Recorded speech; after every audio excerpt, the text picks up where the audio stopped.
इस सवाल का जवाब छुपा है एक ऐसे रिश्ते में जिसे समाज कभी स्वीकार नहीं करता। खुशबू की शादी हुई थी उपेंद्र से करीब 3 साल पहले। सब कुछ ठीक चल रहा था, लेकिन एक कमी थी, दोनों की कोई संतान नहीं थी। और फिर कहानी में एंट्री होती है सीताराम की, जो खुशबू के घर से सिर्फ 500 मीटर दूर रहता था। धीरे धीरे बातचीत शुरू हुई, मुलाकातें बढ़ीं, और फिर ये रिश्ता बदल गया एक अफेयर में। गांव में छुपकर चल रहा ये रिश्ता अब धीरे धीरे लोगों की नजरों में आने लगा था। परिवार को शक हुआ, फिर सच्चाई सामने आई, और यहीं से शुरू हुआ तनाव, समझाइश और पंचायत का दौर। लेकिन दोनों मानने को तैयार नहीं थे। क्यों नहीं थे? क्योंकि ये रिश्ता अब सिर्फ एक गलती नहीं बल्कि एक आदत बन चुका था। परिवार ने कई बार समझाया, 3 बार पंचायत भी हुई। खुशबू के देवर जितेंद्र ने भी कोशिश की कि किसी तरह ये रिश्ता खत्म हो जाए। वो सीताराम का दोस्त भी था, इसलिए उसने दोनों को आमने सामने बिठाकर समझाने की कोशिश की। लेकिन मामला सुलझ नहीं रहा था। गांव में बदनामी का डर, परिवार की इज्जत और समाज का दबाव, इन सब के बीच एक फैसला लिया गया।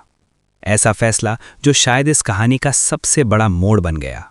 ऐसा फैसला जिसने सब कुछ बदल दिया। दोनों को बुलाया गया घर के अंदर और उनके हाथ में दिया गया गंगाजल। कसम खिलाई गई कि आज के बाद दोनों का कोई रिश्ता नहीं रहेगा, ना मिलेंगे ना बात करेंगे।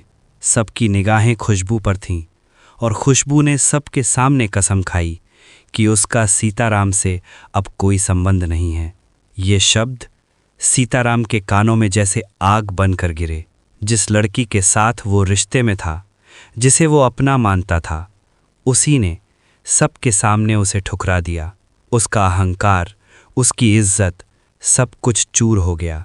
और यही वो पल था जब सीताराम के अंदर कुछ टूट गया। वो बाहर से शांत दिख रहा था, लेकिन अंदर गुस्से का तूफान उठ चुका था। उसे ये बर्दाश्त नहीं हुआ कि खुशबू अब उससे कोई रिश्ता नहीं रखेगी। उसने उसी वक्त एक खौफनाक फैसला ले लिया। अगर खुशबू उसकी नहीं हो सकती तो वो किसी की भी नहीं होगी। यही सोच धीरे धीरे एक खतरनाक प्लान में बदल गई, और फिर उसने मौका ढूंढना शुरू किया। वो इंतजार कर रहा था उस सही समय का, जब खुशबू अकेली हो। आखिरकार वो मौका उसे मिल ही गया। घर में उस वक्त कोई नहीं था, चारों तरफ सन्नाटा पसरा हुआ था। सीताराम धीरे धीरे कदम बढ़ाते हुए खुशबू के पास पहुंचा। उसके चेहरे पर अजीब सी शांति थी, लेकिन उसकी आंखों में साफ दिख रहा था कुछ बहुत खतरनाक होने वाला है। खुशबू को जैसे ही उसकी मौजूदगी का एहसास हुआ, उसने बात संभालने की कोशिश की, लेकिन अब बहुत देर हो चुकी थी।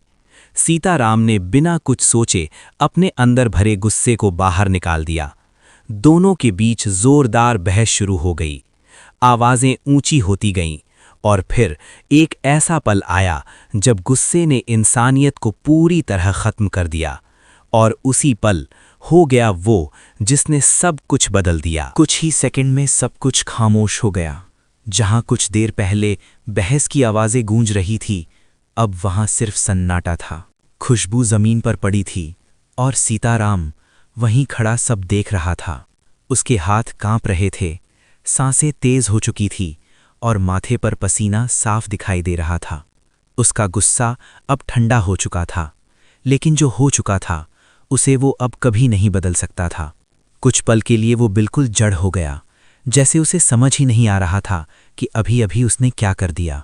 उसकी नज़र बार बार खुशबू पर जा रही थी, और हर बार उसके अंदर डर और पछतावा और गहरा होता जा रहा था। उसे एहसास हो चुका था उसने एक ऐसी गलती कर दी है जिसकी कोई माफ़ी नहीं है। अब उसके दिमाग में सिर्फ एक ही सवाल घूम रहा था, अब क्या होगा। घबराहट में उसने इधर उधर देखा, कमरे के हर कोने को जैसे टटोलने लगा। कोई रास्ता, कोई तरीका जिससे वो खुद को बचा सके। उसने जल्दी जल्दी अपने हाथ साफ करने की कोशिश की, आसपास की चीज़ों को ठीक करने लगा ताकि किसी को शक न हो। लेकिन डर इंसान से बहुत बड़ी गलती करवा देता है।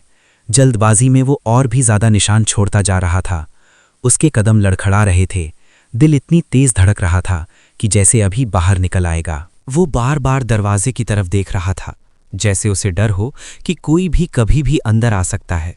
और फिर कुछ ही देर में दरवाजे के बाहर से आवाज आई। घर के लोग वापस लौट चुके थे। सीताराम के चेहरे का रंग उड़ गया, उसकी सांसें रुक सी गईं। वो समझ चुका था अब बचना नामुमकिन है। दरवाज़ा खुला और जैसे ही घर वालों की नज़र अंदर पड़ी, उनके पैरों तले ज़मीन खिसक गई। खुशबू को उस हालत में देखकर घर में चीख पुकार मच गई। कोई उसके पास भागा, कोई रोने लगा, तो कोई समझ ही नहीं पा रहा था कि ये सब कैसे हो गया। पूरा माहौल कुछ ही सेकंड में मातम में बदल गया। सीताराम वहीं खड़ा था, चुप, बिल्कुल चुप। ना वो कुछ बोल पा रहा था, ना ही वहां से भाग पा रहा था। उसकी आंखों में अब सिर्फ डर था और सामने उसका किया हुआ सच। कुछ ही मिनटों में पड़ोसी भी वहां इकट्ठा होने लगे।